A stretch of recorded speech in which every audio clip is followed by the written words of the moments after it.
हो गए? यस।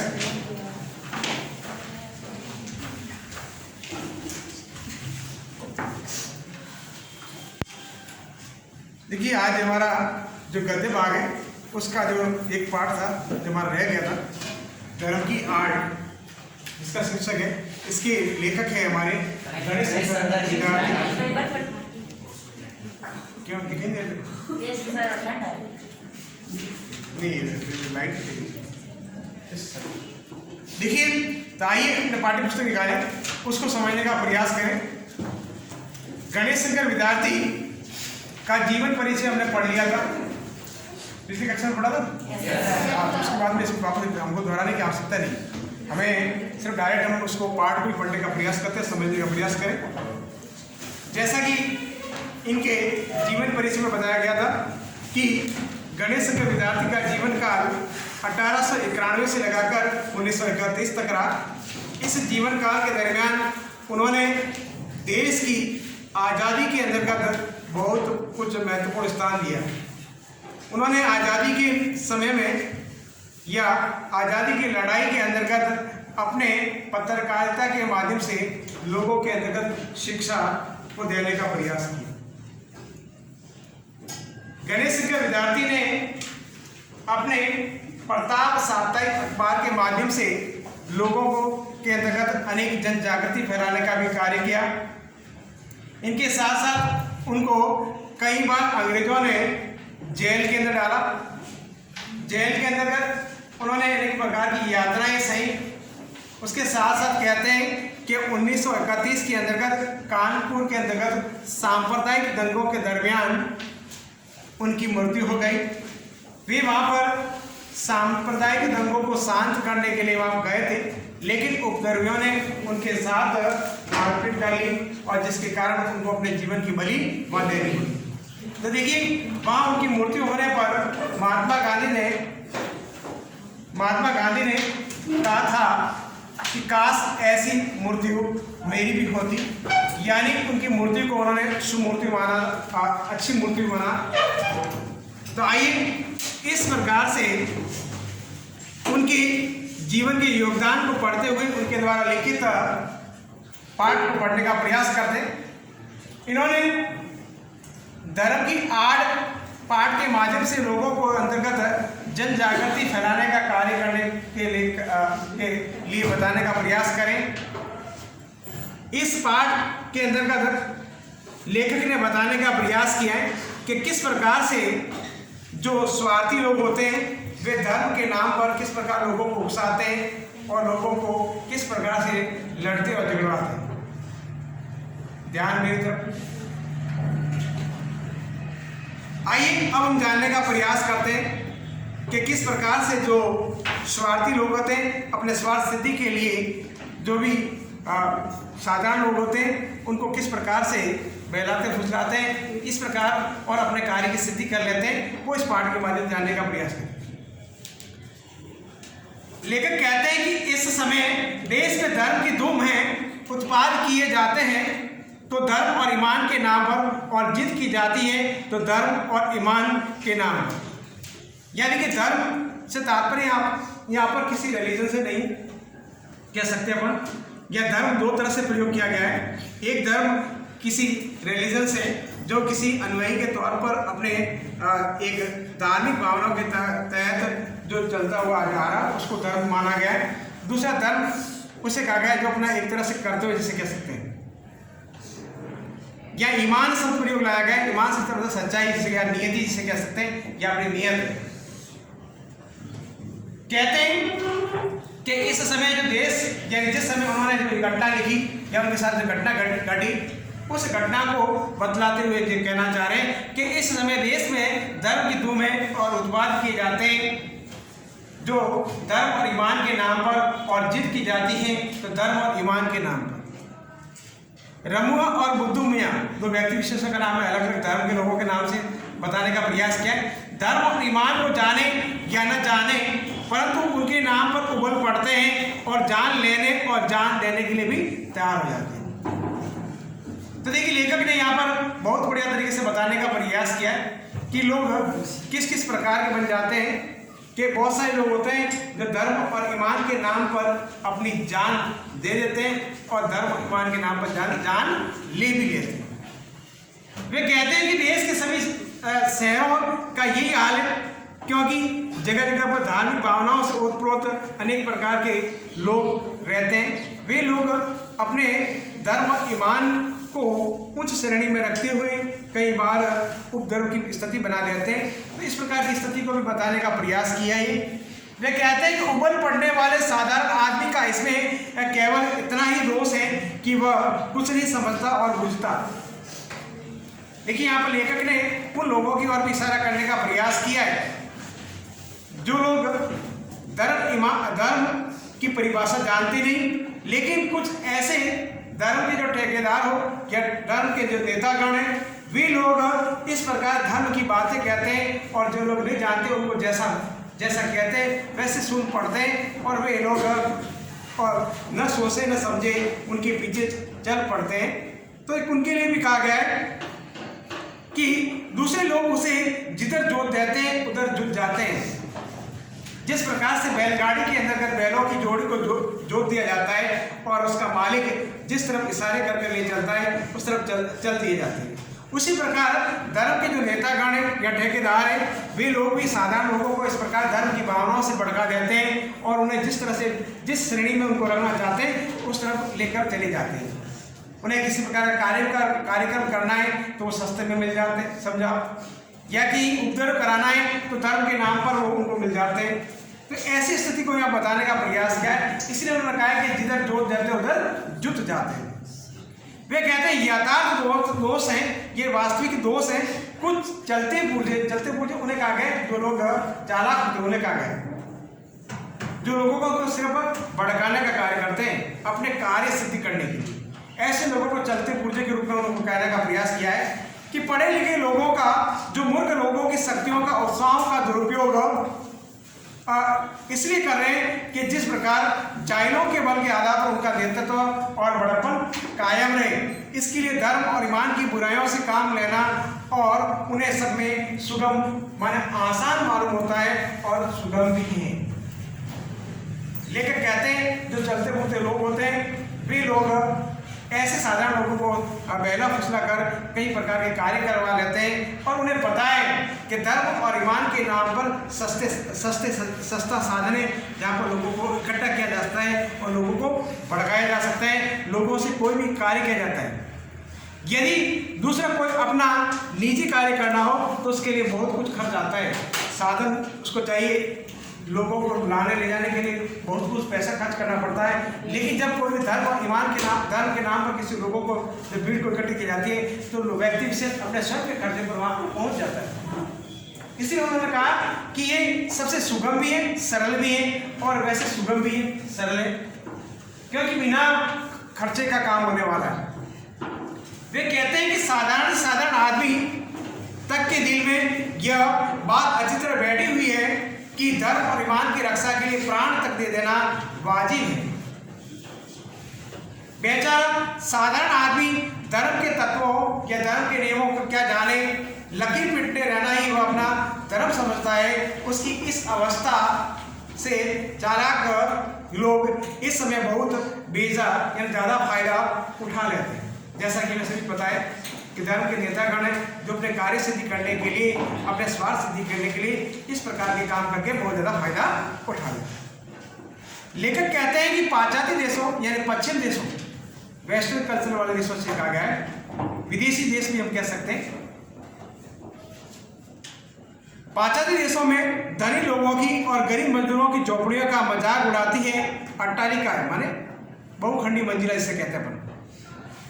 अट्टालिका आकाश से बातें करती, गरीबों की कमाई से वे मोटे पड़ते हैं और उसी के बल से वे सदा इस बात का प्रयत्न करते हैं कि गरीब सदा सूचे जाते रहे।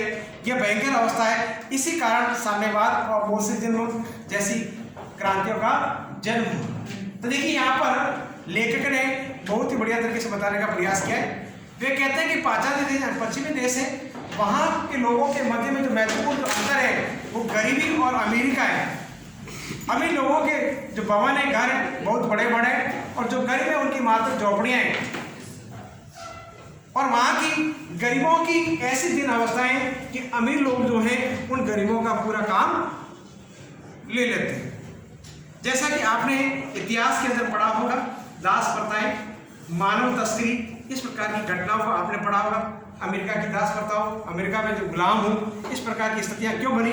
क्योंकि वहाँ पर जो धनी लोग हैं उन गरीब लोगों को अपने पैसों के या धन के बलबूते पर खरीद लेते हैं, और जो भी जमींदार हो या जो मालिक हो वो उन गुलामों से प्रतिदिन अत्यधिक मात्रा में काम करवाते हैं। वर्तमान में हम जो लोग काम करते हैं, नौकरी पेशा काम करते हैं, लेकिन हम कुछ समय के बाद काम करते हैं, उसके बाद जो भी मेहनताना मिलता है वेतन के बदले काम करके चले जाते हैं। लेकिन गुलामों के साथ ऐसी स्थिति नहीं होती।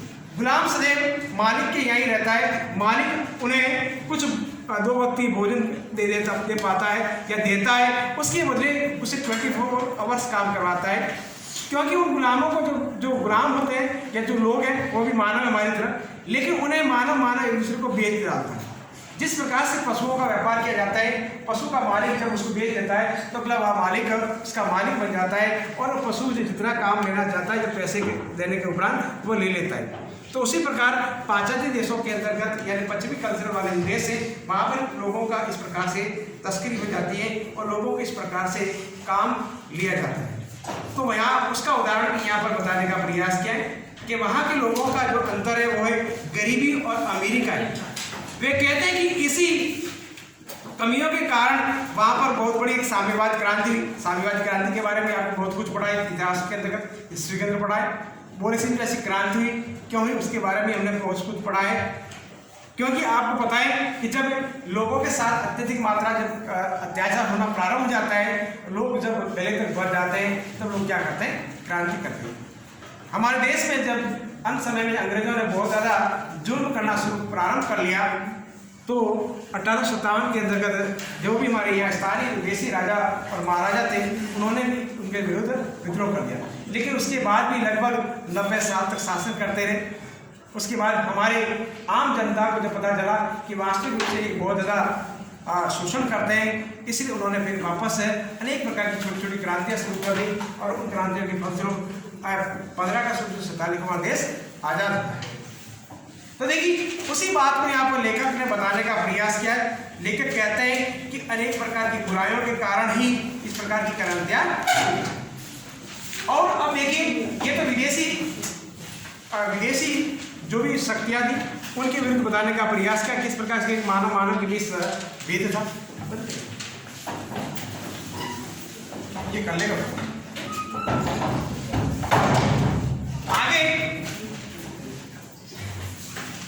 आगे कहते हैं कि हमारे देश में इस समय धनपतियों का इतना जोर नहीं, क्योंकि हमारा देश है उसके अंदर इतने ज़्यादा लोगों के पास संपदा नहीं। या धर्म के नाम पर कुछ इन्हें गिने आदमी अपने हीन स्वार्थ की सिद्धि के लिए करोड़ों आदमियों की शक्ति का दुरुपयोग किया करते हैं। गरीबों का धनाढ़यों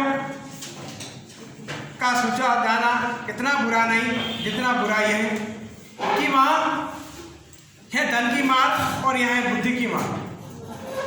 वे कहते हैं कि विदेशों के अंतर्गत धन की मार थी, धन के बलबूते पर वे सब कुछ काम कर लेते थे, लेकिन भारतवर्ष के अंतर्गत हमारे यहाँ लोगों के पास, सभी लोगों के पास इतना धन नहीं है। इसीलिए यहाँ पर है कि यहाँ सिर्फ बुद्धि के बलबूते पर ही लोगों को इकट्ठा किया जा सकता है। वहाँ लोगों को इकट्ठा करने के लिए धन बल चाहिए, पैसे देकर लोगों को इकट्ठा किया जा सकता है। लेकिन हमारे यहाँ पर पैसे तो है नहीं, कहाँ नहीं, तो इसीलिए लोग बुद्धि का प्रयोग करते हैं। और वे बुद्धि का प्रयोग कैसे करते हैं, जैसा ये स्पष्ट उदाहरण यहाँ पर बताने का प्रयोग कहते हैं कि वहाँ धन दिखाकर करोड़ों को वश में किया जाता है। धन दिखाकर वहाँ लोग करोड़ों लोगों को इकट्ठा किया जा सकता है या अपने वश में किया जा सकता है, और फिर मनमाना धन पैदा करने के लिए जोत दिया जाता है। जैसा मैंने गुलाम लोगों की उदाहरण आपको बता दी, किस प्रकार से वहाँ लोग गुलामों को अपने वश में कर लेते हैं, पैसों पर उसे खरीद लेते हैं और उनके जितना काम करना चाहे उतना काम करा सकते हैं। फिर कहते हैं कि क्या है बुद्धि पर पर्दा डालकर पहले ईश्वर और आत्मा का स्थान अपने लिए लेना, और फिर धर्म और ईमान और ईश्वर क्या बोल रहे, कौन बोले क्या बोल तो मैं बोला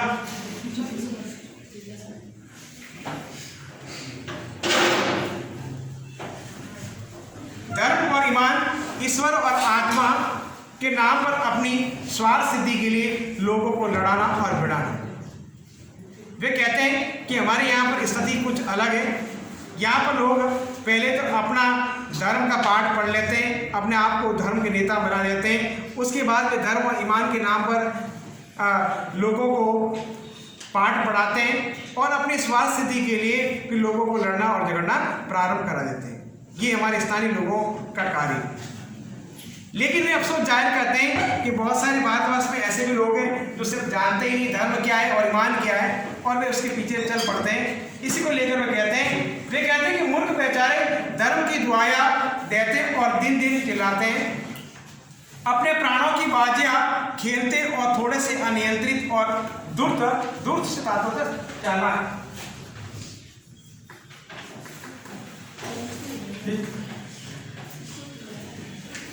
एक सदाय से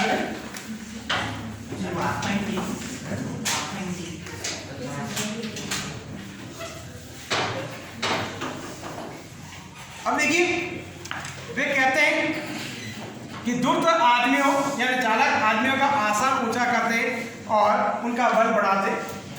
धर्म और ईमान के नाम पर किए जाने वाले इस विष्णु व्यापार को रोकने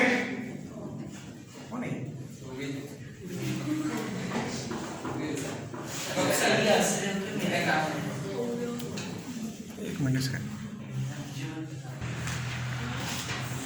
आप लोग समझते नहीं आते। अब देखिए फिर आगे कहते हैं कि जब ऐसा नहीं होगा तब तक भारतवर्ष में नित्य प्रतिदिन बढ़ने वाले झगड़े कम न होंगे। फिर आगे कहते हैं कि धर्म की उपासना के मार्ग में कोई भी रुकावट न हो, जिसका मन जिस प्रकार चाहे उसी प्रकार धर्म की भावना को अपने मन में जगावे और धर्म और ईमान। देखिए इस गद्यांश के माध्यम से हम जानने का प्रयास करें कि कैसे लोगों की कैसी स्थिति बननी चाहिए, लोगों के मन के भाव कैसे होना चाहिए। वही व्यक्ति धार्मिक कह सकते हैं या धर्म और ईमानी हो सकता है, उसी को तौर पर यहाँ पर लेखक बताने का प्रयास करें। वे कहते हैं कि धर्म और ईमान मन का सौदा हो, ईश्वर और आत्मा के बीच का संबंध हो, आत्मा को शुद्ध करने और ऊंचे उठाने का साधन हो, वह किसी दशा में भी किसी दूसरे व्यक्ति की स्वाधीनता को छीनने या कुचलने का साधन न बने। आपका मन चाहे उस तरह धर्म का आप माने और दूसरा का मन चाहे उस प्रकार का धर्म वो माने। दो भिन्न भिन्न धर्मों को मानने वालों के टकरा जाने के लिए कोई स्थान न हो। यदि किसी धर्म को मानने वाले कहीं जबरदस्ती टांग अड़ाते हो तो उसका इस प्रकार का कार्य देश की स्वाधीनता के विरुद्ध समझा जाए।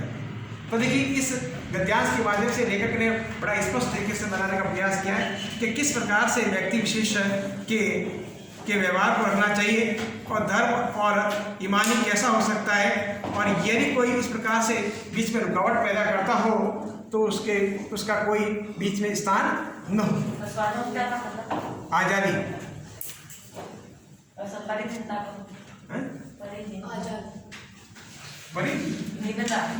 परिनिंदता अलग अलग।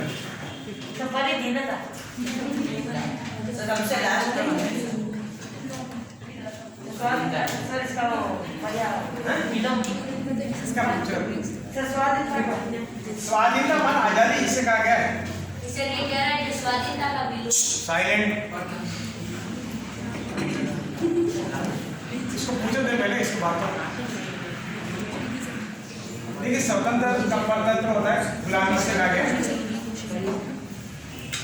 हमारी क्लास के अंदर बहुत ज़्यादा वकील है पेशे से, अब वो खुद दूसरे से सुनते नहीं, दूसरों का ध्यान रखना, खुद का ध्यान रखना है।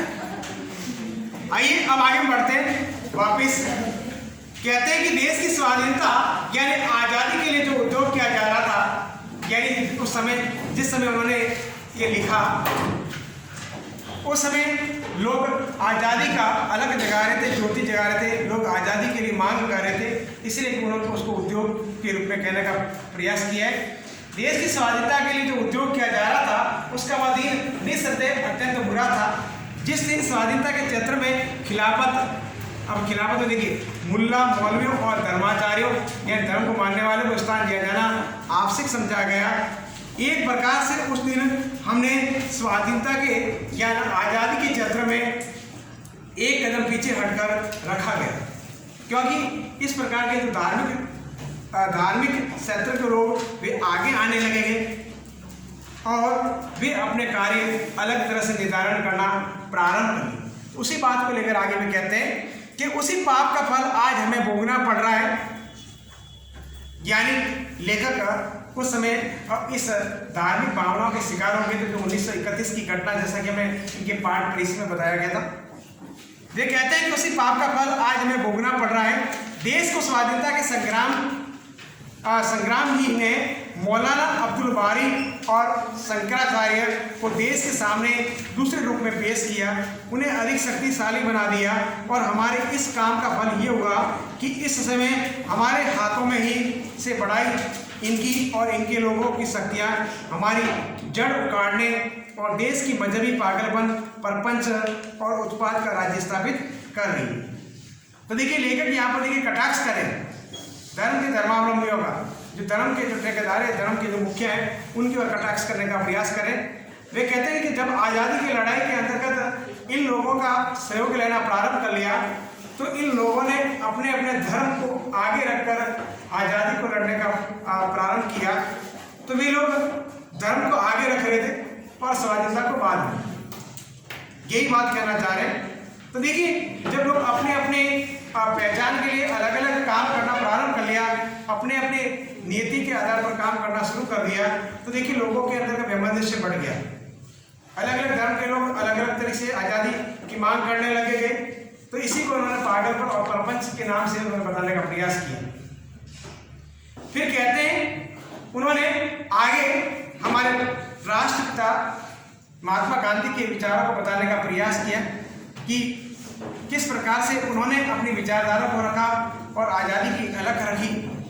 वे कहते हैं कि महात्मा गांधी धर्म को सर्वत्र स्थान देते हैं। वे एक पग भी धर्म के बिना चलने के लिए तैयार नहीं, परंतु उनकी बात से उठने के पहले प्रत्येक आदमी का कर्तव्य यह है कि वह भली बात समझ ले कि महात्मा जी के धर्म का स्वरूप क्या है। धर्म से महात्मा जी का मतलब धर्म ऊंचे और उदार तत्वों का यह करता है, इसके मानने से किसी ऐतराज हो सकता है। तो देखिए यहाँ पर लेखक ने अन्य भक्तों का धर्म और महात्मा गांधी के धर्म को अलग बताया। यानी महात्मा गांधी का जो धर्म और ईमान क्या था, वे किस सिद्धांत को अपना धर्म मानते थे और अन्य जो लोग वो अपना धर्म किसे मानते थे। इसलिए उन्होंने कहा गया कि महात्मा जी के धर्म का स्वरूप यानी उनका जो धर्म का जो ढांचा है उसको जान लेना चाहिए, उसके बाद ही उसकी तुलना कर देनी चाहिए। लेखक कहते हैं कि जो लोग धर्म के नाम पर इस प्रकार की क्रियाएं करते हैं लेकिन उनके मन के अंदर किस प्रकार की सफाई नहीं रह जाती, उन लोगों की ओर इस माध्यम से बताने का प्रयास करते हैं कि जो लोग अजा देने से यानी भाग देने से, फिर कहते हैं शंख बजाने, जिस प्रकार से मंदिर के पुजारी उसमें शंख बजाकर लोगों को जगाने का प्रयास करता है। नाक दबाने और नमाज पढ़ने का नाम धर्म नहीं है। ये देखिए अलग अलग धर्म के धर्मावलंबी लोग अपने क्रियाओं को करते हैं, उसके साथ ही अपने अपने धर्म के माध्यम से बतलाने का प्रयास करते हैं। वे कहते हैं अजा देने, शंख बजाने और नाक दबाने और नमाज पढ़ने या अन्य प्रकार के धर्म के नाम पर काम करने से धर्म नहीं कहलाता। अब वे अलग विषय वस्तु को धर्म मानते। वे कहते हैं कि शुद्धाचरण यानी शुद्ध आचरण, मन के अंदर किसी प्रकार का मैला न हो, लोगों के प्रति किसी प्रकार का भेदभाव न हो, लोगों के प्रति हमेशा उसका सद्भाव हो, लोगों के साथ हमेशा भलाई का वातावरण हो, उसे शुद्धाचरण कहा गया है। वे कहते हैं कि वही लोग सच्चे धर्म और ईमानी हैं जिनके अंदर शुद्धाचरण हो और सदाचार हो। वे कहते हैं कि धर्म के स्पष्ट चिन्ह हैं, प्रतीक हैं। 2 घंटे तक बैठकर पूजा कीजिए और पंचवक्ता यानी 5 समय नमाज अदा कीजिए। परंतु ईश्वर को इस प्रकार रिश्वत दे दे के झुकने के पश्चात यदि आप अपने को दिन भर बेईमानी करने और दूसरों को तकलीफ पहुंचाने के लिए आज़ाद समझते हैं। देखिए लोगों के लिए कितना बढ़िया करने का प्रयास किया है कि बहुत सारे लोग सुबह शाम देवी देवताओं या अपने अपने ईश्वर आराध्य को याद करते हैं और उनके गुण गाते हैं और फिर उसके बाद जाकर बेईमानी का काम करना प्रारंभ कर लेते हैं। तो वे कहते हैं कि इस प्रकार कार्य करने से कोई आपका ईश्वर खुश नहीं होता। इस धर्म को अब आगे आने वाला समय कदापि नहीं टिकने देगा। अब तो आपका पूजा पाठ में देखा जाएगा, आपकी बल मानस माना भलाई की कसौटी केवल आपका आचरण होगी, आपका व्यवहार होगा। सबके कल्याण की दृष्टि से आपको अपने आचरण को सुधारना पड़ेगा और यदि आप अपने आचरण को नहीं सुधारोगे तो नमाज और रोजे, पूजा और गायत्री आपको देश के अन्य लोगों की आज़ादी को रोकने और देश भर में उत्पादों का कीचड़ डालने के लिए आज़ाद न छोड़ सके। लेकिन बिल्कुल स्पष्ट कहा गया है, जो धर्म के ठेकेदार के रूप में जो चलते पूजे हैं, जो लोगों को भड़काते हैं और अपने स्वार्थ सिद्धि के लिए लोगों का दुरुपयोग करते हैं, उनके लिए कहा गया है कि यदि आप इस प्रकार के कार्य करते रहे तो आने वाली पीढ़ी आपको माफ नहीं करेगी, आपको छोड़ेगी नहीं, आप पर विश्वास नहीं करेगी, आपका विश्वास पूरी तरह से हट जाएगा। फिर कहते हैं कि ऐसा धार्मिक और दीनदार आदमियों से तो लाभ मजहब यानी जो धर्म को नहीं मानते नास्तिक आदमी कहीं अधिक अच्छे और ऊंचे हैं, जिनका आचरण अच्छा है। मैं बात में पूछूं उसके बाद बेरू का देखो ध्यान रखना। जो खड़ा हुआ है कि क्योंकि तुझे पता है, सब सारा पता है मेरे को। कहते हैं कि जिनका आचरण और दूसरों के सुख दुख का ख्याल रखते हैं और जो मुझको किसी स्वार्थ सिद्धि के लिए उपसादा रखता है, बहुत बुरा ख्याल समझते हैं, ईश्वर इन नास्तिकों लामजब लोगों को अधिक प्यार करेगा और अपने पवित्र नाम पर अपवित्र काम करने वालों को यही करना पसंद करेगा। फिर कहते हैं कि मुझे मानो या न मानो, तुम्हारे मानने में मेरा ईश्वर का कायम नहीं रहेगा। दया करके मनुष्य मानो और पशु बनना छोड़ो और आदमी। देखिए अंतिम पंक्तियों के अंतर्गत लेखक ने बहुत बढ़िया तरीके से बताने का प्रयास किया है कि इस प्रकार से तुम अपना धर्म और ईमान मानते हुए ईश्वर के प्रति अपना धर्म और ईमान बदलाते हो तो आने वाले समय में आपको ईश्वर भी माफ नहीं करेगा। ईश्वर भी यही कहेगा कि मुझे मानो या मत मानो, लेकिन तुम अपने आप को मनुष्य बन लो। पहले तुम अपने आप में आदमी बनो और आदमी की जो कार्य उसको करने का कार्य करो। यदि तुम मनुष्य बनकर काम करोगे तेरे अंदर दया की भावना से, तभी तुम्हारा ईश्वर कायम रहेगा। और यदि इस प्रकार से पशु प्रवृत्ति के तरह काम करोगे तो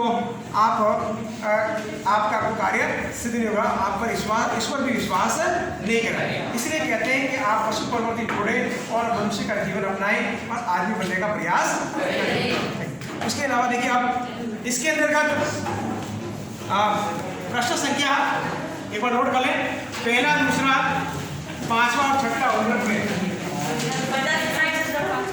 ये 25 के सवाल है। उनमें से देखिए पहला है, दूसरा है, पांचवा, छठा है और देखिए जो सवाल है 50 से 60 सवाल है, उसके अंदर देखिए तो पहला और पांचवा 6 क्वेश्चन